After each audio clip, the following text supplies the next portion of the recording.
हर हर महादेव। देवों का देव महादेव जी के चरण में प्रणाम करती हूँ, मेरा प्रणाम स्वीकार हो। गुरु भाई बहना, मैं एक कथा सुनाने जा रही हूँ। इस कथा को पूरा सुनिए, रहस्य जानिए। आधी नहीं, आधी सुनने में शिव गुरु का अपमान होती है और पूरा सुनने में ज्ञान होती है, इसलिए कथा को पूरा सुनिए, रहस्य जानिए। हर हर महादेव, घर घर महादेव। गुरु भाई बहना, एक राजा थे और एक रानी थी। राजा जो थे गुरु भाई बहना, प्रतिदिन भोलेनाथ के पूजा करते थे और मंदिर के परिक्रमा करते थे। 108 बार प्रतिदिन मंदिर को परिक्रमा करते थे। धीरे धीरे समय बीत रहा था गुरु भाई बहना। राजा का पूजा पाठ का वर्षों बीत गया था। राजा का अन्न धन का कोई कमी नहीं था। ऐसो आराम में राजा के जीवन बीत रहा था। उनका राज भी बड़ी खुशहाल था। लेकिन गुरु भाई बहना, राजा निसंतान थे। राजा का कोई संतान नहीं था। जब राजा पूजा करने जाते थे गुरु भाई बहना, तो जो भी लोग मंदिर के पास जाते थे और राजा को दूर से देखकर और खड़े हो जाते थे। राजा को लगता था कि हम राजा हैं, इसीलिए लोग मंदिर में नहीं आते हैं और हम चले जाते हैं तो पूजा करने आते हैं। लेकिन ऐसी बात नहीं था गुरु भाई बहना। लोग कहते थे कि राजा निपुत है, राजा निसंतान है। यदि राजा को पूजा करते हम देख लेंगे तो मुझ पे भी वही बात होगा जो राजा के पास है। राजा निसंतान है तो भगवान मुझे भी संतान देना भूल जाएंगे। गुरु भाई बहना, राजा को बात पता नहीं था। धीरे धीरे समय बीते बीते राजा का ब्याह का 10 से 12 साल हो गया।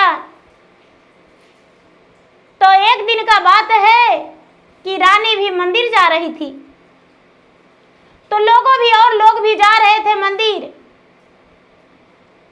तो सारे लोग आपस में बात करते जा रहे थे। जब रानी बोली कि जरा ठहरिए, हमको भी साथ चलने दीजिए, हम भी आपके साथ चलेंगे, मिलजुल कर पूजा करके और लौट आएंगे। तो जो भी गांव के महिलाएं थे वो जवाब देते हैं गुरु भाई बहना, हालांकि ऐसा कोई बात नहीं कि जो निसंतान है उसको साथ पूजा करेंगे हम, तो हमें भी वैसा ही होगा। नहीं, ऐसा बात नहीं है। गुरु भाई बहना, महिलाएं लोग जवाब दिए कि रानी साहब, आप तो निर्वंश हैं, निपुत्र हैं, बांझ हैं, तो आपके साथ हम पूजा कैसे कर सकते हैं? नहीं रानी साहब, नहीं। कभी अपना शक्ल अपना ऐनक में देखे हैं? आपका जो सूरत देखेगा सुबह सुबह, पूरे दिन उसका जतरा खराब हो जाएगा। रानी साहब, आपको यकीन नहीं, हम तो कितनी बार आजमा के देखे हैं। गुरु भाई बहना, ये बात सुनकर रानी बड़ी दुखी हो गई। रानी दुखी होकर और सबसे पीछे पूजा करने गई। अपना आंसू से भगवान को चरण धोई। गुरु भाई बहना रोते रोते पूजा करके लौट आई। अपना पति से कहती है कि हे स्वामीनाथ, आप भगवान से पूजा पाठ करके कुछ नहीं मांगते हैं? राजा कहते हैं कि प्रिय जान, मैं तो भगवान से कभी नहीं कुछ मांगा। क्या बात है, बताओ क्या कहना है? राजा साहब, क्या आप पूजा करने जाते हैं पूजा करते हैं? नहीं रानी, मेरा प्रजा, मेरे शांति के लिए लोग दूर में ही खड़ी रह जाते हैं और आराम आराम से हम पूजा करते हैं मंदिर में बैठ के। जब पूजा करके और निकल जाते हैं, कुछ दूर आ जाते हैं तो लोग जाते हैं पूजा करने। रानी बोली, राजा साहब ऐसा बात नहीं है, आप नहीं जानते हैं राजा साहब, आपका अपमान सारे प्रजा करते हैं। राजा साहब आपको पता ही नहीं, आपके साथ वो पूजा नहीं करेंगे क्योंकि आप निपुत्र हैं, निसंतान हैं, बेऔलाद हैं। इसीलिए राजा को तो इस बात को पता ही नहीं चला था, प्रजा को ही पुत्र मानते थे। राजा अपने मस्तक पर हाथ धर के और कहते हैं, हे भगवान, मैंने सारा दिन पूजा पाठ आपको किया, कभी नहीं कुछ मांगा भगवान, लेकिन हे भगवान अब मुझे पुत्र चाहिए। राजा साहब दूसरा दिन मंदिर गए, पूजा पाठ करके जब परिक्रमा करने लगे तो भगवान से कहते हैं कि हे भगवान, आप सब कुछ दिए हमको, लेकिन एक पुत्र दे दीजिए। भगवान भोलेनाथ प्रकट हो गए और कहने लगे कि हे राजन, तुम्हारा अंश में तो कोई पुत्र ही नहीं है, तो तुम्हें पुत्र कैसे हो सकता है? राजा कहते हैं कि महाराज, मैंने क्या आखिर गलती किया हूं? कौन सा गलती किया हूं जिसमें मेरा पुत्र नहीं है, मैं निसंतान हूं? हे राजन, तुम नहीं जानते हो, पिछले जन्म में तूने दूसरे को सताता था और निर्दोष प्राणियों को दंड दे दिया करता था।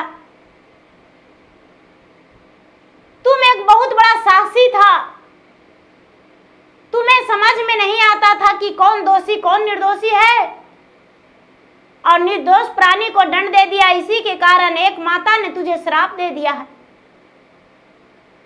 और उसी के कारण वो विधवा थी, उसका बेटा निर्दोष था, वो भगवान की भक्ति करती थी, पूजा पाठ करती थी, उसका बेटा 12 वर्ष का था और तूने उसका बेटा को फांसी पर चढ़ा दिया। वो बेचारी बेसहारा बन गई थी, तूने उसे राज से भी निकाल दिया था, इसी कारण तुम निसंतान हो। राजा कहते हैं कि महाराज, मुझे कुछ नहीं पता, पिछले जन्म में मैं क्या किया क्या नहीं किया वो नहीं पता, मुझे संतान चाहिए। भगवान भोलेनाथ कहते हैं कि तो ठीक है, तुम्हें संतान होगा, लेकिन सिर्फ 12 वर्ष के लिए। जिस दिन तुम ब्याह करोगे उसी दिन सुहाग सेज पे तुम्हारा बेटा मर जाएगा और तुम्हारा जो बहू आएगी वो विधवा बन जाएगी। राजा को बात सुनकर, राजा ये बात सुनकर कहते हैं कि ये सह लेंगे, लेकिन निपुत्र होना नहीं सहेंगे। भगवान आशीर्वाद दे दिए, राजा घर आ गए। राजा अपने पत्नी से सारी बातें बताए। पत्नी कहती है तब का तब देखा जाएगा, समय आएगा उसके बाद सोचेंगे। गुरु भाई बहना, 4-6 महीने के बाद रानी गर्भवती रह गई। राजा को पता चला, राजा बहुत खुश हुए। रानी साहब का गोद भराई हुआ। राजा के राजमहल पूरा दुल्हन की तरह सजाया गया, पूरे राज में खुशियां ही खुशियां था, चहल पहल हुआ। धीरे धीरे समय बीतते बीतते 9वां महीना बीत गया। 9वें महीने के बाद रानी का ओद्र से एक सुंदर राजकुमार जन्म लिया। राजा को पुत्र होने पे पूरे खुशियां राज्य में फैल गया और राजा के राजद्वार में सभी लोग बधाइयां देने गए। धीरे धीरे राजमहल में वो बालक बड़ा होने लगा। उसका नाम वीर रखा गया। राजा साहब नामकरण करवाए तो राजपुरोहित जी उसका नाम वीर रख दिए। गुरु भाई वहना वीर जो था बड़ा छत्रवली था। बढ़ने का एक जो तो बढ़ रहा था दूजो। धीरे धीरे धीरे धीरे 10 से 11 वर्ष होते होते नौजवान पूरा हो गया। राजा साहब को सारे लोग कहने लगे, राजा साहब आपका बेटा विवाह योग हो गया है। जैसे जैसे दिन बीतता था वैसे वैसे राजा रानी उदास हो जाते थे। उनके पास एक एक दिन बीतने पर उनका चिंता के मारे मन खाया जा रहा था। दिल घबराते रहता था कि मेरा बेटा का एक दिन घट गया, एक दिन घट गया, मेरा बेटा अब ब्याह योग हो गया है। गुरु भाई बहना 12 वर्ष पुरते पुरते राजा साहब का बेटा विवाह योग हो गए। लोग परेशान कर दिए।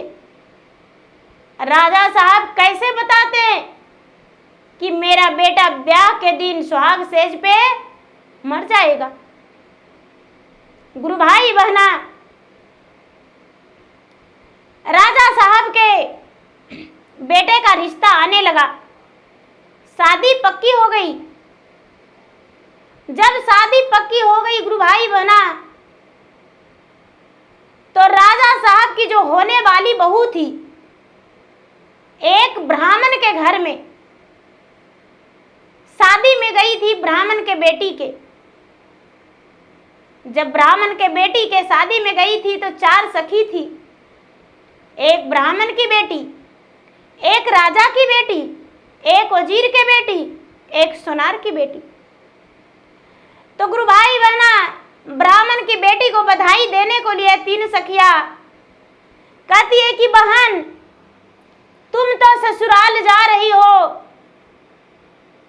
लेकिन तू अपना ससुराल में पति के घर कैसे रहेगी। गुरु भाई बहना वो ब्राह्मण की बेटी कहती है कि बहन मैं तो अपना पति को घर को एक स्वर्ग बना देंगे और बड़े प्रेम से सास ससुर को सेवा करेंगे, सास ससुर को सेवा करेंगे, पति को सेवा करेंगे, उस घर में बहुत अच्छे से रहेंगे। पूरे लोग वहां के मेरे नाम जापेंगे कि ब्राह्मण की बहू बहुत अच्छी है। लेकिन बहन तुम लोग कैसे रहेगी। तो गुरु भाई बहना सोनार की बेटी कहती है कि जब होगा तब देखा जाएगा बहन। हम तो चाहते हैं कि ससुरा जाएं, एक दिन भी अच्छे से नहीं रहे, जो कि मुझे मायके आने का मौका मिल जाए, खेल कूद में अपना पल बिताएंगे। गुरु भाई बहना वजीर की बेटी कहती है कि बहन मेरा ससुराल में खाने और पहनने का नहीं रहेगा, उस घर में भी हम ऐसा बना देंगे कि मेरे घर में लक्ष्मी माता प्रवेश कर जाएंगे। गुरु भाई बहना राजा की बेटी कहती है कि क्या कहूं बहन, मुझे तो समझ में नहीं आता है, मैं तो एक राजा का बेटी हूं, कैसे घराना में जाएंगे और कैसा मेरा पति मिलेंगे, कैसा मेरा सास और ससुर, मुझे समझ में नहीं, मुझे पता ही नहीं। तो ब्राह्मण की बेटी कहती है कि बहन मैं तुम्हारे साथ 11 बरस साथ में रहे, खेले कूदे, संग में पल पल बिताए बहन, लेकिन एक बात तुम्हारा हम छुपा के रख लिए। क्या है बहन? ब्राह्मण की पुत्री कहती है राजा की पुत्री से, सुनो सखी, मैं एक बहुत बड़ी बात अपने सीने में दबा कर रखी हूं, जो कि मेरे पिता तुम्हारे बारे में बहुत पहले बता चुके थे। राजा की पुत्री कहती है कि बताओ सखी, क्या बात है? आज तुम्हारा विदाई है, ब्याह हो गया है और तुम डोली में बैठने जा रही हो और मुझसे बता रही हो, क्या बात है बहन? ब्राह्मण की पुत्री कहती है, बहन, जब तुम ब्याह होके जाएगी ससुराल, सुहाग सेज पे बैठेगी अपने पति के साथ, तो सुहाग सेज से तुम अकेले उठेगी, तुम्हारे पति तो बिस्तर पे ही रह जाएंगे। राजा की पुत्री कहती है कि नहीं सखी, ऐसा नहीं हो सकता है, मेरे साथ ऐसा कैसे हो सकता है? हम सुहाग सेज पे विधवा कैसे हो सकते हैं? अरे मुझ में तो वो ताकत है कि कोई यदि मरने वाला भी रहेगा तो अपना हाथ उसके सर पे रख देंगे तो कम से कम 12 बरस आयु उसका लंबा हो जाएगा। और मेरे पति मेरे सामने भला कैसे अपना प्राण को त्याग सकते हैं? ऐसा नहीं हो सकता है बहन। ब्राह्मण की कन्या कहती है कि नहीं बहन, ऐसा ही होगा। राजा की पुत्री बोली कि इसके लिए हम घोर तप करेंगे, हम इतना तप करेंगे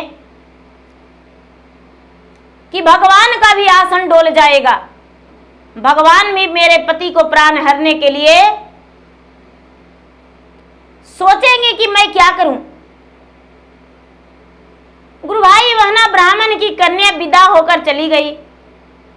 राजकुमारी अपना घर आई, मन में सोचने लगी कि मैं क्या करूं, मेरे साथ ऐसा होने वाला है। मेरा जिससे ब्याह लगा है वे एक ही पुत्र हैं और मेरे ही कारण उसके पुत्र मर जाएंगे, मुझे विधवा लिखा हुआ है।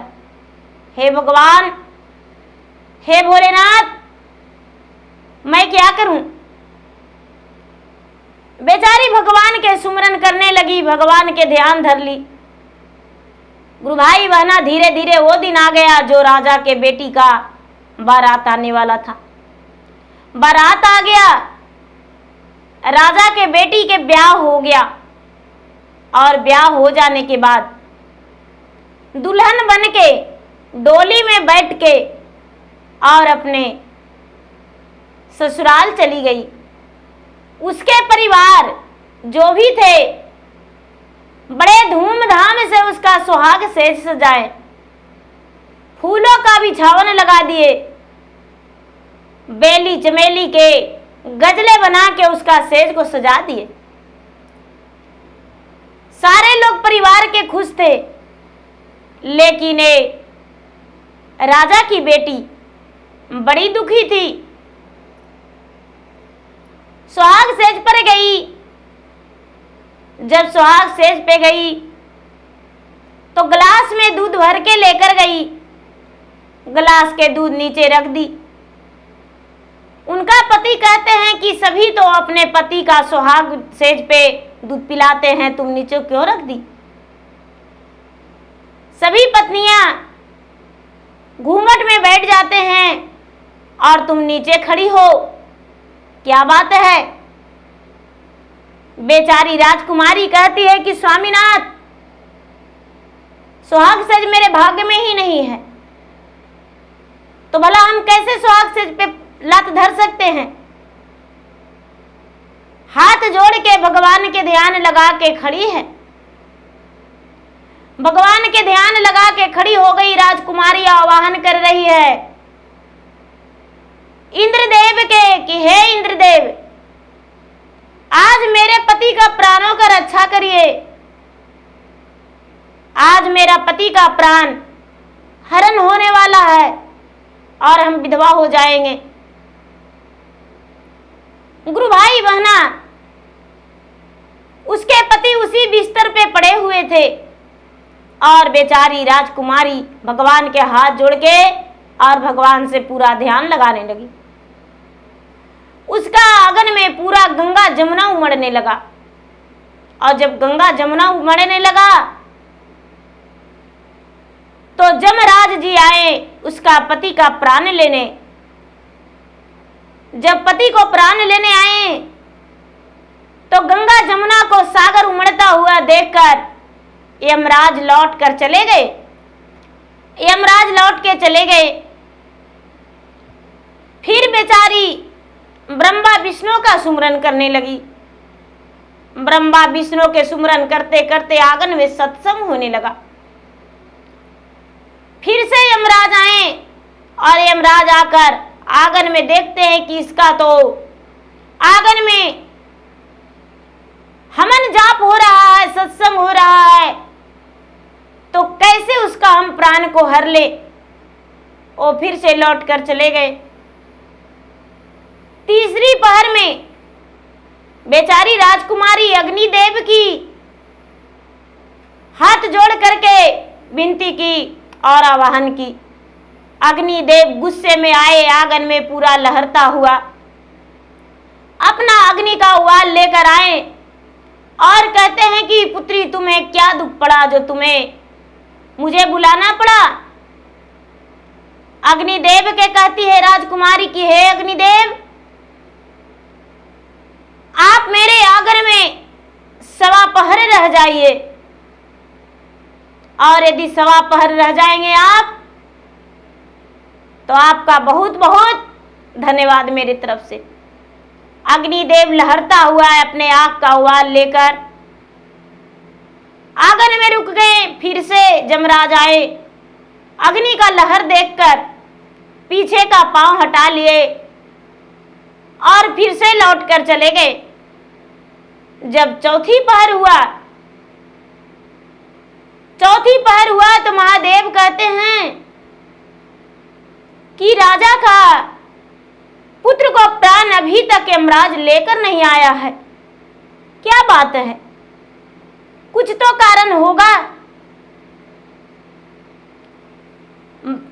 भोलेनाथ और मैया पार्वती सोए गए। जब सोए गए तो राजकुमारी हाथ जोड़ के और भगवान के ध्यान लगाई हुई है। माता पार्वती आगे कदम रखे, राजकुमारी माता पार्वती के पांव छूकर कहती है कि माता आप मेरे आंगन में आए। पार्वती माता कहते हैं सुहागवती भवा। शंकर भगवान के पांव छूकर और कहती है कि महाराज आज मुझे दर्शन देने आप सोए आए। शंकर भगवान कहते हैं पुत्री हम तुम्हारा पति का प्राण लेने आया हूं, हम तुम्हारा पति को प्राण लेकर जाएंगे। पार्वती माता कहते हैं कि हे स्वामीनाथ, जो आपका एक बार नाम ले लेता है उसके आप 5 वर्ष उम्र बढ़ा देते हैं और प्रकट होकर दर्शन देकर और धनवान बना देते हैं, पुत्रवान बना देते हैं। अब ये कन्या जब से अपना होश संभाली है, जब से आपका भक्ति में लग गई है, तो भला इसे कैसे विधवा बना सकते हैं सुहाग सेज पर। अब यदि आज ये विधवा हो जाएगी, इसका पति का प्राण आप हरण करके लेकर चले जाइएगा तो आपका पूजा कोई नहीं करेगा और मेरा नाम कोई नहीं जापेगा, क्योंकि मैं स्वयं अपने ही मुख से इसे मुख भरा आशीर्वाद दिया हूं। सुहागवती भवा, आयुष्मान भवा, और आप भी इसे सुहागवती कहे हैं, पुत्रवाहन होने का दिए हैं आशीर्वाद। तो जब इसका पति ही नहीं रहेंगे तो पुत्रवान एक कैसे बन सकती है। महादेव संकोच में पड़ के और कहते हैं कि पुत्री तुम्हारा भक्ति से हम प्रसन्न हो गए, मांगो जो वरदान मांगना है वो वरदान मांग लो। राजा की बेटी राजकुमारी कहती है कि हे भोलेनाथ, हे बाबा महादेव, हे शिव गुरु, देवादिदेव महादेव, मैं आपसे कुछ नहीं मांगती हूँ, बस मेरे पति का आयु हजारों वर्ष का हो जाए, मेरे आयु भी उन्हीं में लग जाए और मैं इनके ही सामने इनके कंधे पे सुहागिन बन के जाऊं, लाल चुंदर ओढ़ के मांगों में सिंदूर भर के और इनके ही हाथों मुख अग्नि प्राप्त हो। भगवान उन्हें मुखभरा आशीर्वाद दिए, सारी आशीर्वाद उन्हें लग गया। गुरु भाई बहना, राजकुमार का लंबा आयु हो गया। सवेरा हुआ तो राजकुमार का कुछ नहीं पता कि मेरे लिए मेरा पत्नी ने क्या किया है।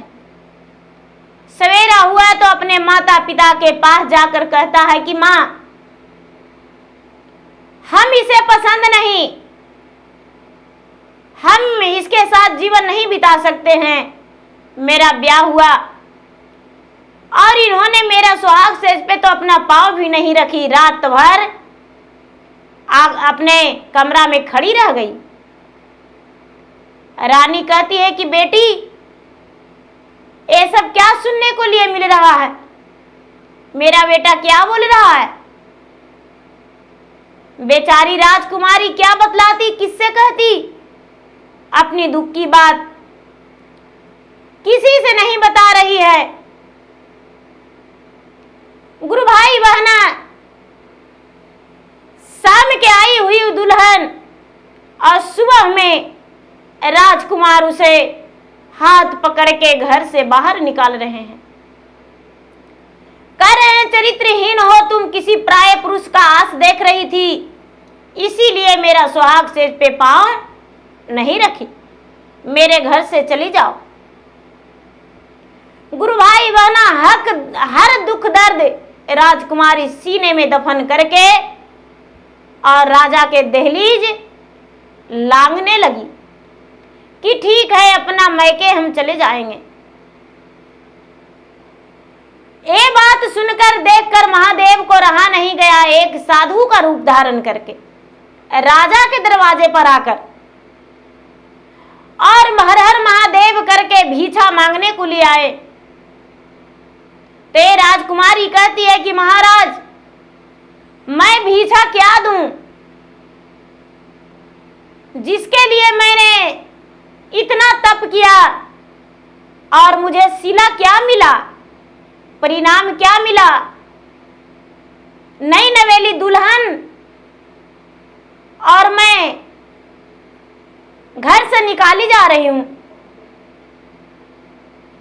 गुरु भाई बहना, राजा रानी को याद आया कि अरे, मेरा बेटा का सुहाग रात में मृत्यु लिखा रहा था, ऐसा बताए थे महादेव स्वयं।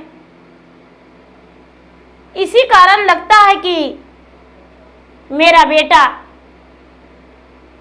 मेरा बहू जो है सुहाग सेज पर अपना पांव नहीं रखी है, कुछ तो है। महात्मा कहते हैं राजा रानी से कि अरे भूल गई, तुम्हारा पुत्र के रक्षा के लिए ये अपने भगवान को ध्यान में लगी हुई रह गई, तेरे पुत्र को जीवन दान दिलाई और इसे तुम घर से बाहर कर रही हो। राजकुमार ये बात सुनकर कहते हैं महाराज, सच क्या है मुझे बताइए। राजा रानी उसे सच बताए। जब सच बताए तो अपना कलंक जो था राजकुमारी किसी को नहीं बताई कि मुझे सुहाग रात में विधवा लिखा हुआ था और मैं सुहागन बन के रह गई। अपने सिंदूर के लाज बचाने के लिए राजकुमारी हर तपस्या की। तो गुरु भाई बहना, वो बेचारी सती थी और सती बन के रही। भगवान भोलेनाथ स्वयं आके उसका सुहाग कर रक्षा किए। पतिव्रता नारी का धर्म है। तो गुरु भाई बहना, अपने पति के लंबे आयु के लिए पत्नी कुछ भी करते हैं, कुछ भी करती है, कितना हो तपस्या करना पड़े, पूजा जप तप सब कुछ करती है। पत्नी तीज व्रत करती है, करवा चौथ व्रत करती है, सोमवारी व्रत करती है, शिवरात्रि व्रत करती है, चतुर्थी व्रत करती है, त्रियोष्ठी व्रत करती है। बहुत से ऐसी व्रत है जो स्त्रियां करती है। लेकिन पति क्या करते हैं? पति को तो गुस्सा आता है तो पत्नी को 4 बातें सुना देते हैं, उसके अलावा और मैं क्या कहूँ। तो गुरु भाई बहना, मेरा कथा अच्छा लगे तो मेरा कथा को अच्छा पूरा सुने, और चैनल पर यदि नए हैं तो चैनल का सब्सक्राइब करें, बेल आइकन घंटी को दबाएं, और कमेंट बॉक्स में हर हर महादेव, जय शिव गुरु, जय भोलेनाथ या अपना नाम जरूर लिखें, क्योंकि आप कमेंट बॉक्स में अपना नाम लिख देंगे तो आपका नाम मैं भोलेनाथ के शरण में हाजिरी लगा दूंगी, और आपके लिए भगवान से ढेर सारी दया और खुशियां मांगेंगे। हर हर महादेव, घर घर महादेव।